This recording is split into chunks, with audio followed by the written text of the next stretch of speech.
You're welcome to another episode of the Nigerian Theatre Witnesses to History on the Tunde podcast. It's the program on which we bring you personalities who have, in the last 40, 50, 60 years, done things in the Nigerian theatre, participated in the growth of that sector of the Nigerian economy and industry. In the last two episodes, we've been talking with Mr. Dele Morakinyo, who is a product of Ife, who is a product of the Unibadan Performing Company, also known for a time as Unibadan Masks, and he was one of the pioneers of the NTA Theatre Group, recruited and established by now Ambassador Dr. Yemi Farumbi, who was then the general manager of the Nigerian television in Ibadan. We'd been with him on a journey through all various starting points of his life. Now he's headed for Lagos. He's headed for Lagos. He also made impact in Lagos, and that's where he's taking us so that he can tell us his participation as a witness in the Nigerian theatre growth, so that this can be available for documentation by those who are writing the history of the Nigerian theatre. Mr. Dele Morakinyo. Thank you. Welcome you again. Thank you very So much. you resigned Yes. from the Yes. NTA in Ibadan. Yes. And at that time you didn't know where you were going, just knew that I was you've had enough Yes. and you Yes. needed And to a break. to go elsewhere. Yes.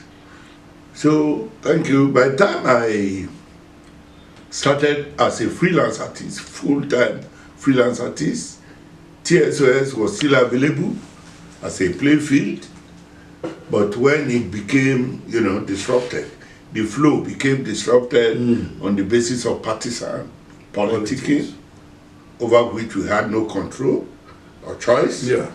I was looking at, I was involved in doing reviews, books, drama, TV, radio program for newspapers.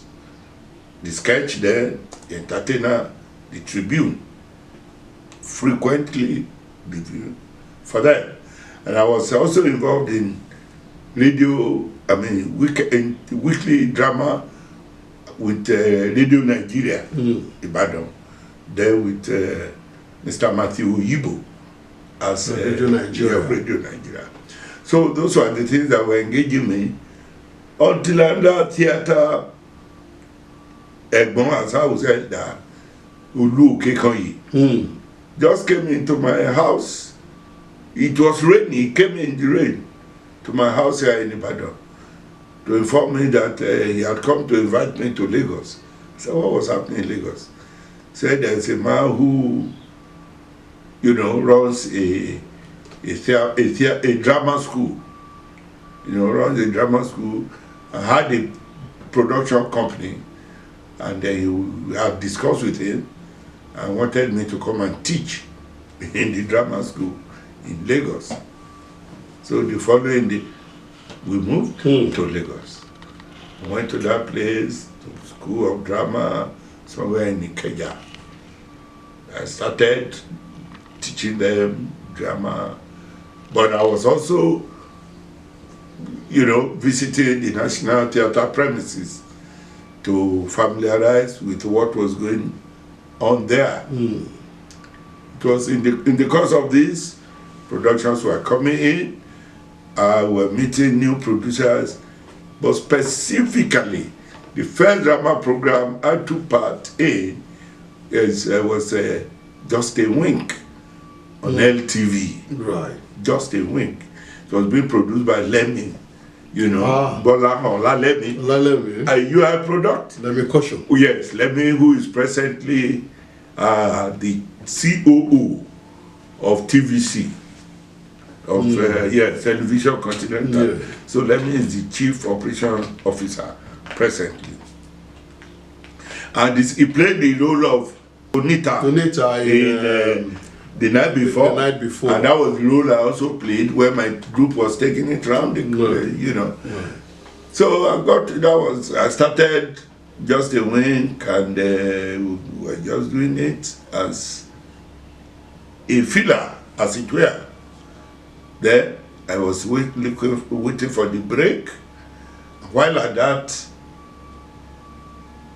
I got involved in the politics of the practice, and I ended up being voted in or being elected as National Secretary General of NANTAP, which is National Association of Nigerian Theatre Arts Practitioners.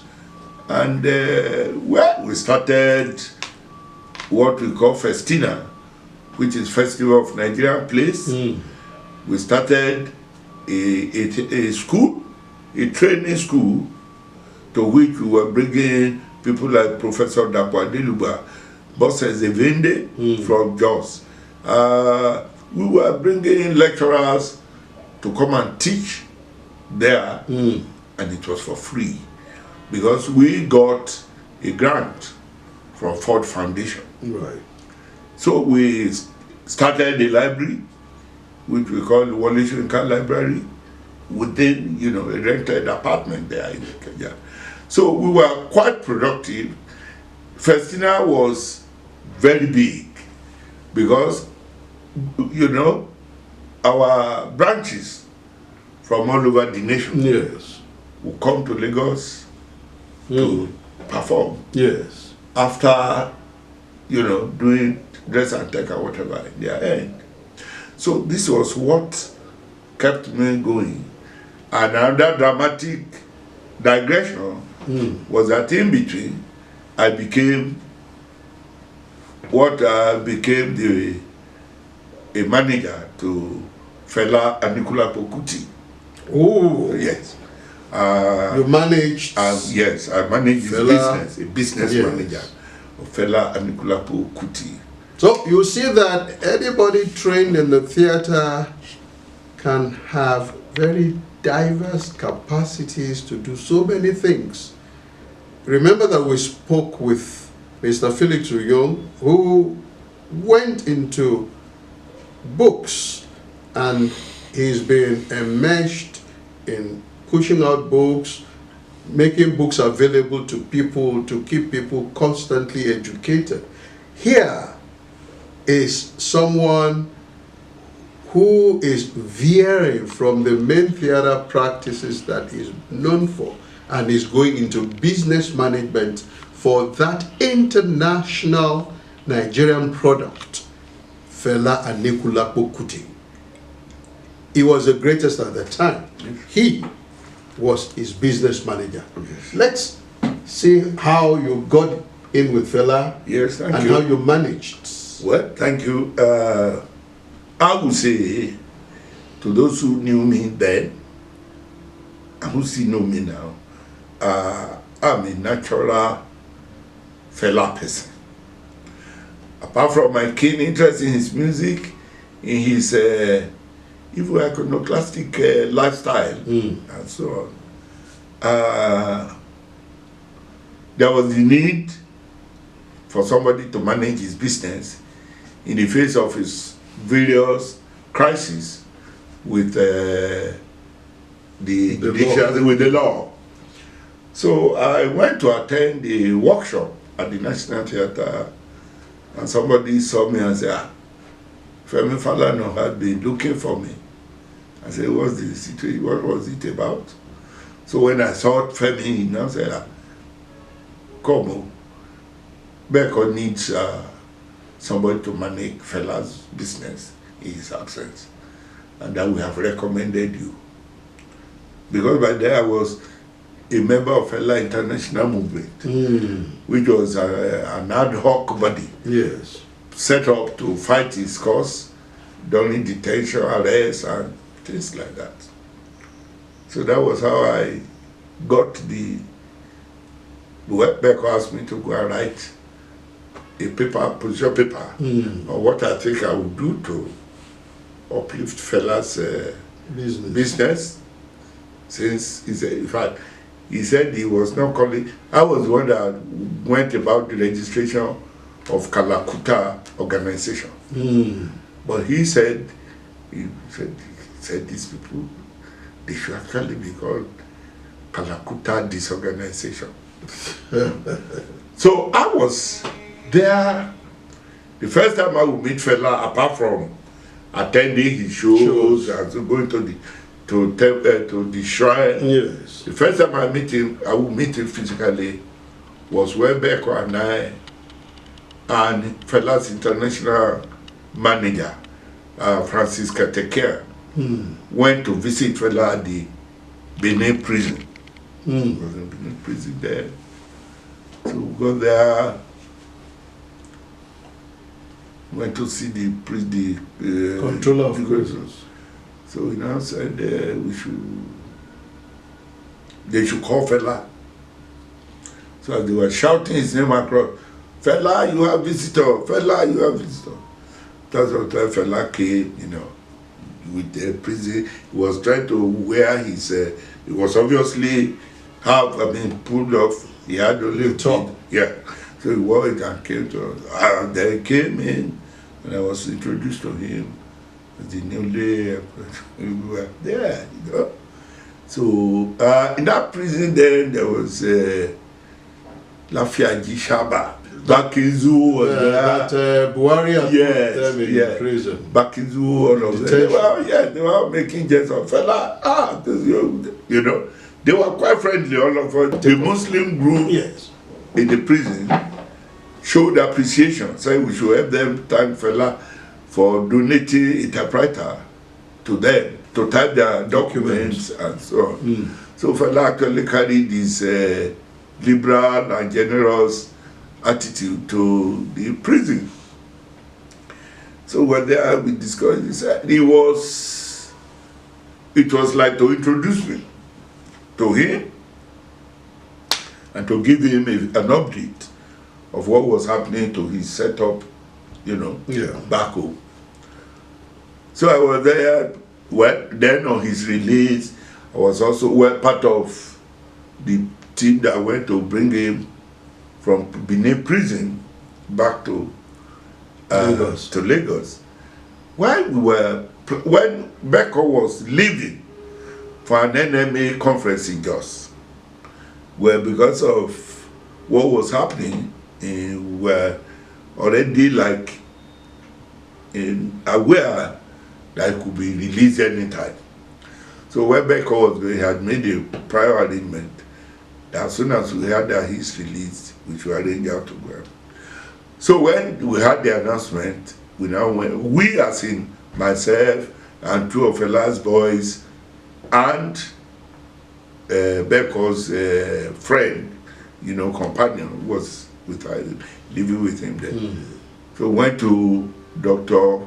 Orefalomo's place. Beko's very close friend and Fela's doctor. So who also happened to be MK Abiola's doctor. Yes. And MK Abiola and Fela were on different spectrum of life. So when we got to while we were MQ was in the consulting room with Orefalomo. When we went to inform him that Fela had been released and we arranged to go and pick him. Then they said now came to inform us that MQ had agreed to release his private jet to go and bring Fela. But amongst us, we had said no, we cannot accept that offer. One, we could get there, Fela would say, they enter that plane. Two, Beko would say, what did we think we were doing to have used MQ Abiola's plane, private jet. So what happened was that we went with because ambulance, the Kumbi bus, and went to Benin to bring the fella back. And my life ever since, I've not really stopped being part of theater performances, either as a marketer. So how much of it were you able to do in Lagos? By the time I became, because going to Fela was just a brief. Okay. It was a brief stay. All right. It was a brief stay, and again I left that one too because I just found out that my employers, well, it was a Fela that employed me. My employers were like, one lesson I learned is that some people think Nigeria owes them a lot, and so they want to squeeze it out of every Nigerian that comes their way. But I wasn't ready to give beyond. To give what will impinge on my integrity and the little pride that I'm able to build for myself. So what did you do after Fela? I went back to full-time writing. I was writing TV column, theater column. At a point I wrote a few on, they call it TV Grandstand for Guardian on Sunday. Mr. Morakinyo, who was writing it when he was going to stop, nominated me to be writing it. I was writing a center spread, which I called Sunday Gallery for Sunday Concord. Then I was writing about theater, about literature, about everything. Call it a gallery because it featured a potpourri of. So I was doing that, and I was contributing to the Guardian, which was just coming up. Then I was writing pidgin poetry for Lagos Life, which was one of the titles on the Guardian. And my involvement in NANTAP now brought me closer to very many, other artists. Uncle Lou Jacob, the wife Joker, to Uncle, to the, so at least they did it. Taiwo Bileye, Yomi Bileye, we were just, I was, involved. Shaguban Koli, what you could think about. Yes. So the way I was related to the traditional practitioners in Ibadan. Yes. When I got to Lagos, I was now meeting the contemporary and modern day participants in the industry. So it was in the days of Ajo Fest when the eminent lawyer and entrepreneur Fred Agbayebe, initiated and funded series of annual productions, and he now, the total package of it, now through Jide, blessed memory, and Ben Tomoloju. Ben Tomoloju, I can say so much about him because we started out together. We entered high school the same day. And we were doing drama together in high school. Yes. So they were the brains behind Ajo Fest, and that was always, interestingly, it was just like when you said I was a product of Unibadan Performing Company. It was like an adoption. So I did take part in any of the Ajo production, but because I had other engagements, But my involvement, either my physical presence at the rehearsals or my exchange of ideas and views with the participants, you know, made it look like I was also an integral part of the because I was Richard Mofe Damijo, Shola Omoba of blessed memory. The role who played the role of Odosun, Mama Odosun, in one of the Ajo productions, and that was the nickname he carried to her grave. It was Mama Odosun by everybody. That Shola Omoba, you know, was known as. So I made sure that all along, whatever else I was going to do that was not going to be practical theater would be at a canvasser or a marketer of that experience. That was how I became the operations manager for Video Lab and Audio Lab. These are production outfits, and during which I was able to do some drama productions. And that was when I knew that we, my generation, needed to engage in the kind of thing that Today Learning on Podcast is doing. Because I took a Baba Salah tape, a tape of Baba Salah production, when I was looking for a marketer. It was subtitled in English. It had been recorded before I got to that organization. I was looking for sponsorship. I took it to one of these big company, big sponsors. When they watched it, the marketing manager brought it. If you have seen the frown on his face, you would think I must have farted into his nose. Don't you have a better thing like Baba Latin?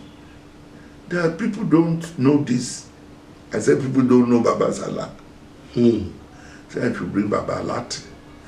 So because I don't know, I didn't know who Baba Latin was. So on my way back, the guy who drove me, who was also not my official driver, I was a production person, was now, Oga, you don't know Baba Latin? I said, how would I know Baba Latin? I said, he's the one reading me now, that this, but instructively. I now found out by then, I think what was my age? But the man was the brand manager who I was marketing the thing to, must be his late 20s or early 30s. So Baba Salah had left the stage long before that kind of. So when we now got back to the studio, my man now called, Oga, come and see Baba. I saw. Don't let me express my opinion. Not that he wasn't doing his own thing, his own way. People were admiring him for whatever it was he was doing. But I could not have compared him to Baba Salah. So, people who now follow... On that note, we will end today's episode with Mr. Dele.